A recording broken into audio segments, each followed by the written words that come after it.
primeiro voto foi do relator Edson Fachin. Ele negou habeas corpus ao ex-presidente Lula. Que o ato apontado como coator, em meu modo de ver, diante da compreensão majoritária e atual deste Supremo Tribunal Federal, não traduz ilegalidade ou abuso de poder. Não é cabível reputar como ilegal ou abusivo um pronunciamento jurisdicional que se coadune com o entendimento então prevalente. Não verifico ilegalidade, abusividade ou teratologia no ato apontado como coator e meu voto é no sentido de denegar a ordem. Alexandre de Moraes e Luiz Roberto Barroso votaram na sequência a favor da prisão de Lula. Como poderíamos dizer que uma decisão do Superior Tribunal de Justiça que simplesmente está aplicando o posicionamento dessa corte é ilegal, é abusiva? O princípio da presunção de inocência, ele não pode ser interpretado de uma maneira absolutamente isolada. Eu me recuso a participar, sem reagir, de um sistema de justiça que não funciona.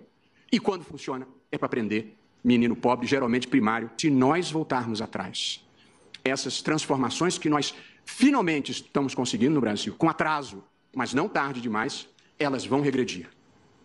E o crime vai voltar a compensar. E porque o país precisa de uma interpretação constitucional que ajude a superar este passado de impunidade e de incentivos errados para o mal, eu voto pela manutenção da jurisprudência. O voto mais aguardado era o da ministra Rosa Weber, que negou habeas corpus ao petista. Acórdão do STJ, que se funda na orientação prevalecente desta Casa para denegar a ordem, em absoluto, na minha visão, pode ser acoimado de ilegal, abusivo ou teratológico. Reporto-me pela coerência que entendo deva eu manter nas decisões que profiro, as inúmeras que tenho exarado monocraticamente desde 2016. Acompanho, pois, no âmbito deste habeas corpus, o voto do eminente relator denegando a ordem. Em relação à última questão do nosso simpatizante aqui, de um governo corrupto, que foi colocado para fora do Brasil pela corrupção, pela falta de vergonha na cara de quem roubava bilhões e bilhões, se, ao invés de roubar bilhões, tivesse investido na segurança, se ao invés de desviar dinheiro para construir porto em Cuba, tivessem investido em presídio, nós estaríamos muito melhor. Obrigado. A Lava Jato estragou tudo. Evidente que a Lava Jato não estava nos planos. Por isso que eu disse, não tem mais relevância nenhuma. Porque o plano era perfeito, mas não combinaram com os russos. Isso é que ficou tumultuado. A Lava Jato revelou o quê? Eu disse isso. Pelas contas agora do novo orçamento da Petrobras, 6,8 bilhões destinaram-se à propina. Se um terço disto foi para o partido tem algo em torno de 2 bilhões de reais de caixa. Era fácil disputar a eleição com isso. A campanha da presidente Dilma custou 350 milhões. Por isso que eu disse, eles têm dinheiro para disputar a eleição até 2038.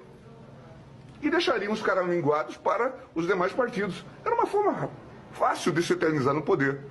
Na verdade, o que se instalou no país nesses últimos anos, está sendo revelado na Lava Jato, é um modelo de governança corrupta. Algo que merece um nome claro, de cleptocracia. Isso que se instalou. Isso é evidente. Veja o que fizeram com a Petrobras, veja o valor da Petrobras hoje. Por isso que se defende, eu falei isso, por isso que se defende com tanta força as estatais. Não é por conta de dizer que as estatais pertencem ao povo brasileiro, porque pertencem a eles. Eles tinham se tornado donos da Petrobras. Esse era o método de governança. Infelizmente, para eles, e felizmente para o Brasil, deu errado. Isso revelou, e nós estamos nesse caos por conta desse método de governança corrupta. Nós temos hoje, como método de governança, um modelo cleptocrático. Ninguém pode esquecer o mensalão, a Lava Jato, diz o presidente do STF, Luiz Fux. Tive a oportunidade, nesses 10 anos do Supremo Tribunal Federal, de julgar casos referentes à corrupção que ocorreu no Brasil. Ninguém pode esquecer que ocorreu no Brasil, no mensalão, na Lava Jato. Ele afirmou que as anulações formais de investigações não apagam a corrupção, o dinheiro na mala. Muito embora tenha havido uma anulação formal, Mas aqueles 50 milhões das malas eram verdadeiros, eram notas americanas falsificadas. O gerente que trabalhava na Petrobras, ele devolveu 98 milhões de dólares e confessou efetivamente que tinha assim agido. Fux se referiu aos milhões relacionados ao ex-ministro Gedel Vieira Lima e ao ex-gerente da Petrobras, Pedro Barusco. Eu gostaria de perguntar à senhora, objetivamente, se a senhora acha juridicamente possível haver um candidato da presidência da República condenado e preso.